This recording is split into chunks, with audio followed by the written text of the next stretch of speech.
Hey,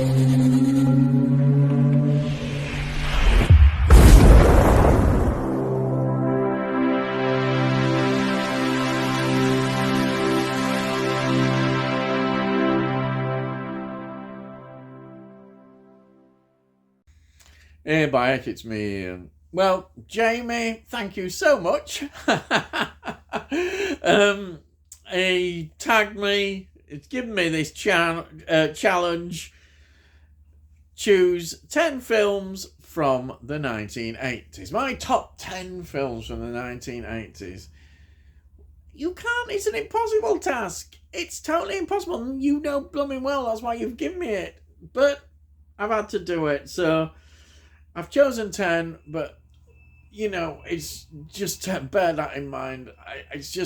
I've had to just choose these today, but there's lots more that could have gone in. Some I think might be obvious, maybe one or two, maybe not. I don't know. It's just see what you think. Anyhow, thank you so much, Jamie. If you haven't subscribed to Jamie's channel, Muckman Movies, please go over and subscribe. He's got a great channel. And as a Yorkshireman, there we are. Born in my home birth city as well, Leeds. What can I say? Anyhow, let's get on. So the first film is Manhunter. Now this is from 1986. It's directed by Michael Mann. Stars William Peterson and Brian Cox. I'm saying Brian Cox because, honestly, in my opinion, he steals this film. Absolutely. He's not in it that long, but his performance of Hannibal Lecter is just amazing. And I think, it's controversial maybe, but this version is better than when Anthony Hopkins, they did their version of it. I do like Anthony Hopkins. He's a great actor. But this version of Hannibal Lecter is amazing. And he's not in it that long, but he kind of just steals the film for me. Absolutely. But this is a great film. I mean, look at that. Look at that. And when you see him going crazy and there's the Iron Butterfly music being played, every time I hear that now, I just think of him and this scene. It has such an impact. It just shows you about songs and how they can affect the way you remember things in a film. And this film, seeing him, I mean, look at him. He's crazy. Absolutely crazy. I love it. It's such a good film. I absolutely think it is. I love it. Anyhow, so number 9. Number 9 is perhaps inevitable that I would choose a film by this director. And I've chosen Opera. Argento, he's a genius. He's just a great director. This one is from 1987, Opera. And I say it's directed by Dario Argento. It stars Christine Marsillac and Ian Charleston. What can I say? It's actually an whodunit. Yes, it's an whodunit. But it's giallo as well. It's got that style of giallo.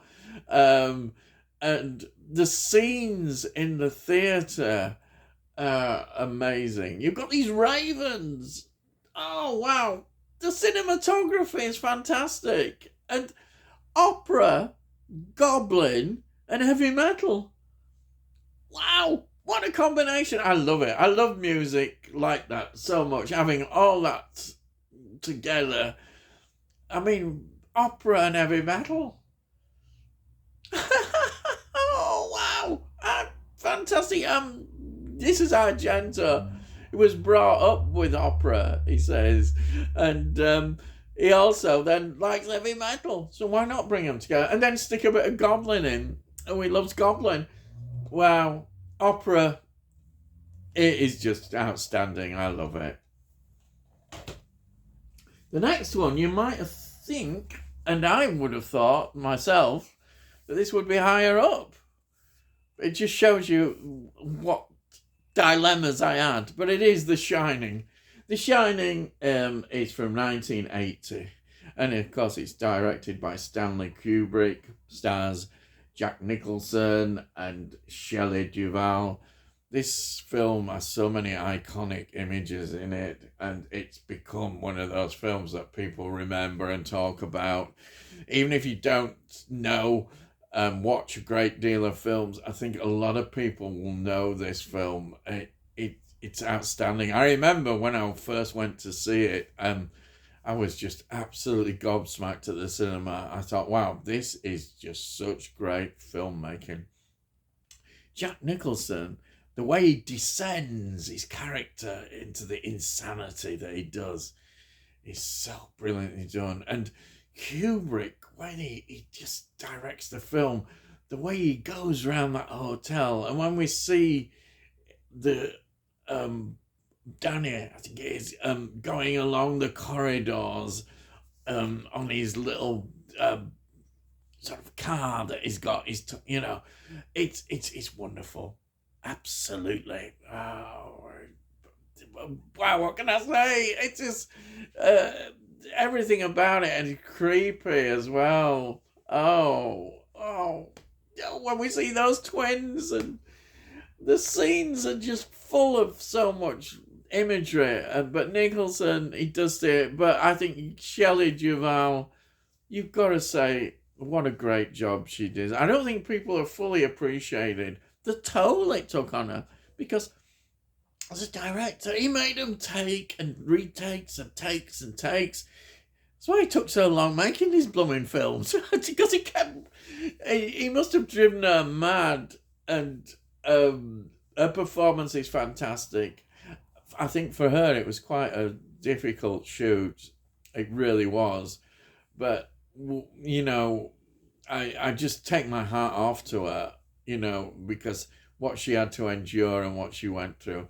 And I say, Nicholson, so many great scenes, iconic scenes, and the way the camera moves around the hotel, and the maze, seeing the maze as well. And, beautiful film, but also very frightening as well. A descent into madness. Brilliant. At number 7, I've got The Terminator. I think The Terminator, a lot of people perhaps, I think, slightly underrate this, because everybody goes on about Terminator 2 as the film.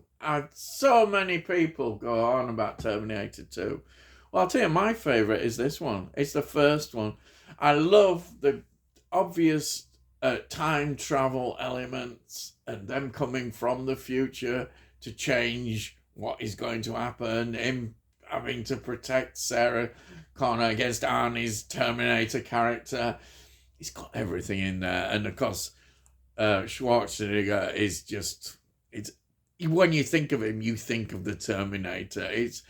I think in many ways it's his greatest performance. It is. And he's done so many great performances, but, in that particular era, this one, it's so iconic. It's one people remember and absolutely love.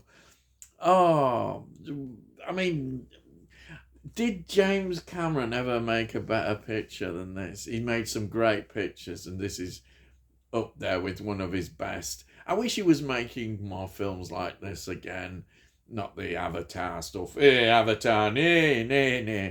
We want quality of films like this. You can do it, lad. You can do it.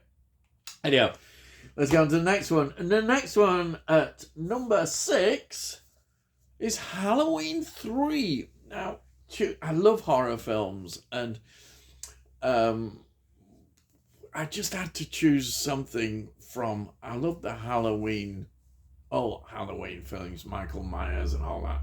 But then I thought, I'm not going to choose the obvious Halloween films. And yet, many people, if you're looking for a Halloween film, put this there, because it's more Halloween related in many ways than the Michael Myers one. This actually is about Halloween and the masks, and wow, this film, it's It's brilliant. It's as I say, it's directed by Tommy Lee Wallace. It's got Stacey Natkin and Tom Atkins. And Tom Atkins in this film has quite a big role. He's a good character in this as he's trying to unravel about what is going on. Oh, I love it. And the Irish element to it and the craziness, the Stonehenge business. Oh, it's great. And the masks, it's so chilling. And that song, oh, wow. This film, you've got to say, just represents Halloween so well. So much better in many ways than the Halloween films. But I say, I do love the whole Halloween. I can just sit watching and watching them. I've got all those Halloween films. But this one, I picked out because it's so good. It really is. So that's highly recommended. The next one is, now, it's Videodrome. Videodrome. This is from 1983, and it's directed by David Cronenberg. Brilliant. Body horror man. That's what he's known as, but he's a lot more. I think his early period, he's really good. I've perhaps not got into him in recent years, but David Cronenberg at his best, for me, was in this sort of period, and just a bit before. So this is from 1983, and it's got James Wood and Debbie Harry in it. And this film is, I think, a real good hallucinatory body horror film, really. And it's well acted. Deborah Harry is fantastic. She plays the role brilliantly. James Woods is great as the unraveling about what's going on. And you have that line between what is real and what isn't real. And then we get into the areas of snuff movies as well. Do snuff movies really exist? And we deeper and deeper, and there's obsessions, the hallucinatory effects that are going on.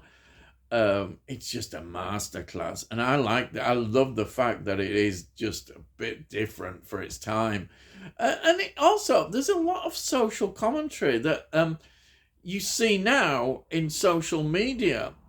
This is ahead of its time because the way it's looking at and promoting the videos and all that kind of thing, and the manipulation. Do we see that in social media nowadays? It's interesting. I highly recommend it. If you've not seen Videodrome, give it a chance. It is different, I think, for some people, but I love it. I've seen this no end of times, and I was so glad to get it. I used to have it on VHS, then I had it on DVD. I've got it here now. I just love it. It's on Blu-ray. It looks fantastic as well. Brilliant. Absolutely love this. The next one, I think, is a predictable one. But you can't help but not. It's Back to the Future. This is from the trilogy box set. But Back to the Future, which was from 1985 and directed by Robert Zemeckis. It stars Michael J. Fox and Christopher Lloyd. And what a combination of actors together. They are brilliant together. They work so well together. Of course, this really put Michael J. Fox on the map as an actor. And Christopher Lloyd, wow. What a performance! And we got 3 films of this storyline. But the first one is, it's there. It's so outstanding seeing it. There's so many great scenes. And, oh, the DeLorean when it's going, on its journey into the future then. And then there's all the complications we get and Marty having to put things right. And there's the music bit. And there's so many great jokes and references, and the Chuck Berry bit as well. Oh, wow. This film, it's great. And it's time travel. And I just love it. Time travel, I'm always on board. I'm always on board. And this one is it's just a classic, a real classic. Right. We're now at number 3, and this film, it's The Elephant Man. This is Elephant Man from 1980, and it's directed by David Lynch.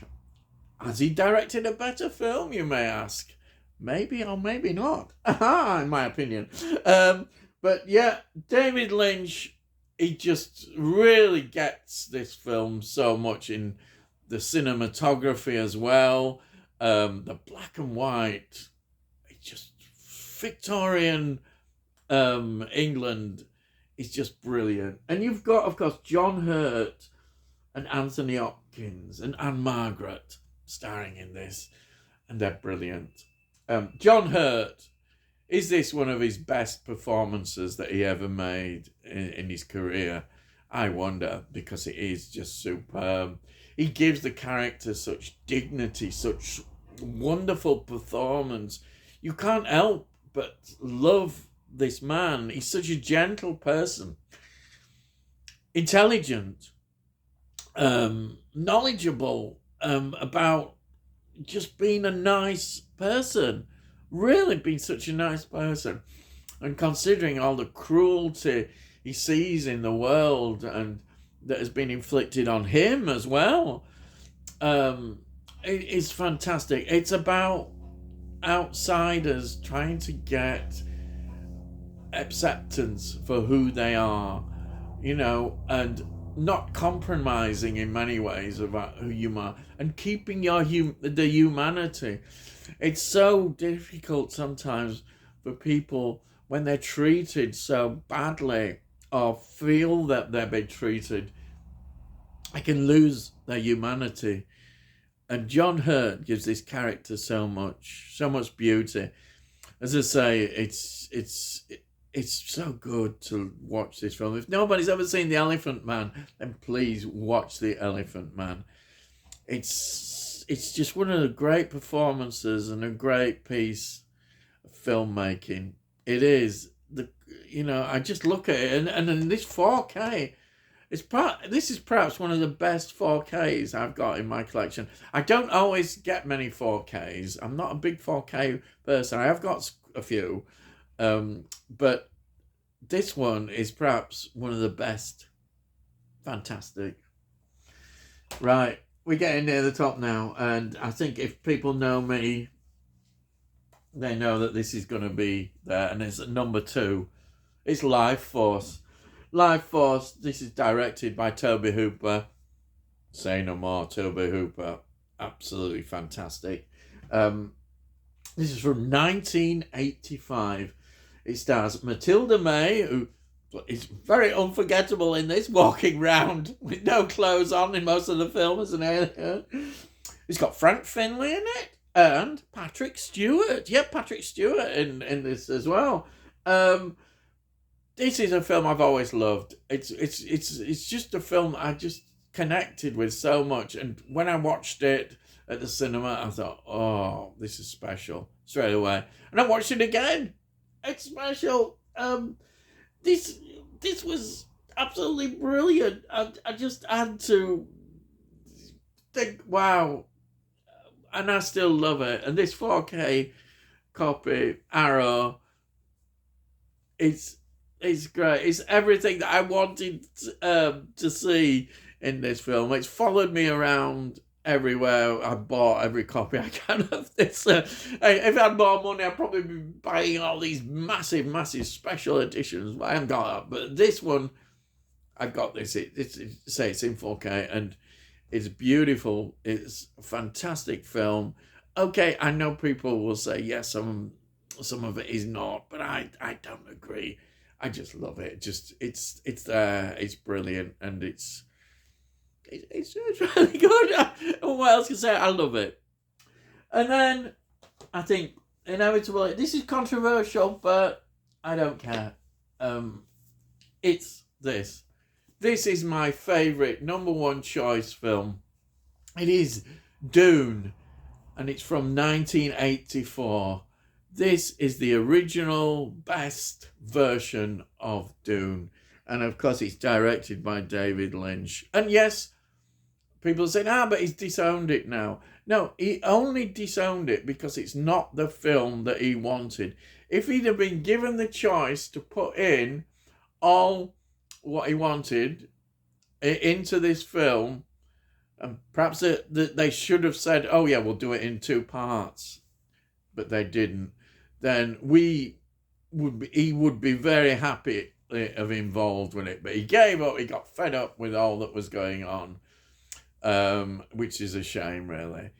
But because this film, I know that the new films are well loved, the Dune films, but this just beats them with the style, the way it is, the characters, and I love so much about this film. It's just one beautiful, wonderful way it looks. I mean, just the way it looks. And the performances. We've got Kyle MacLachlan. We've got Francesca Annis, and she's great in it. And we got Patrick Stewart. Patrick Stewart is in it. And then we've got Sting. Yeah, I know, I can hear some people laughing. I think Sting's great. I really like Sting. And then Sean Young. I mean, Sean Young, she's great as well. I mean, this film, he oozes class. It's got it there. Lynch is such a great filmmaker. And this one, he does it. It just, for me, so many great scenes. And the sets and everything about it. It's just absolutely amazing. And I've watched this so many times. I love so many scenes. I love the build-up. I love the betrayal and the way everything goes. And then I love it when they get into the desert and we meet the sand people and everything turns again. And this film, it just brings back so many memories as well. You know, when I first watched it at the cinema, I was just sat there totally entranced. I'd read the books, and I went to the cinema, and I know the sort of purists will be saying, it's nothing like the books at all. There's so many. Yes, there is stuff missing that's not in the books. But this film, it is being created by a master director, I think, on this. Definitely. Lynch has just put so much into it. It's just a shame that everything went wrong for him and he couldn't produce the film that he wanted. Being given, as I say, the opportunity, they could have made it into 2 parts. This film is outstanding. It's beautiful. And for me, it will be my number 1 film of the 80s. There are other films very much in contention, but I've got a real good love affair with the Dune. You know, as much as I do enjoy the new ones, this one, what can you say? Lynch is just a master at directing, and this one, it shows up, and all the performances and the effects and everything. Even I like the sandworms as well, don't you? You don't look at that. You know, the sandworms are great, and in here they're just fantastic. And for me, the story just works so well. Everything about it, and yet there's a lot missing because it's difficult. The size of that book to put it into 1 film is the problem, and it's what he's had to leave out and that. But wow, I just love it, and that's my favorite film of the 80s. There's so many, but in the end, I've gone for this because it does get a lot of people on the other side who really go against it, and I don't understand why. I really don't, and hailing that the new versions are as great as they are. Villeneuve is a good director. There's no denying that. This one has just that extra edge for me. Everything about it I love. Therefore, this is my top film of the 1980s. Yes, and there it is. Even though I've been reluctant, I did enjoy going through that because I love talking about Dune 84. it's such a great film. It's one of those films that you can talk about. And that special edition, you know, you got the booklet and you got everything in there that you'd ever want to know about Dune, and even more. And I've seen all sorts of editions I would get if I had the money. Oh, if I had loads of money, I would get also more Dune stuff, because it's a film that it's a bit like an obsession. And I like films that are perhaps considered sometimes, you know, that didn't do as well as they should have done.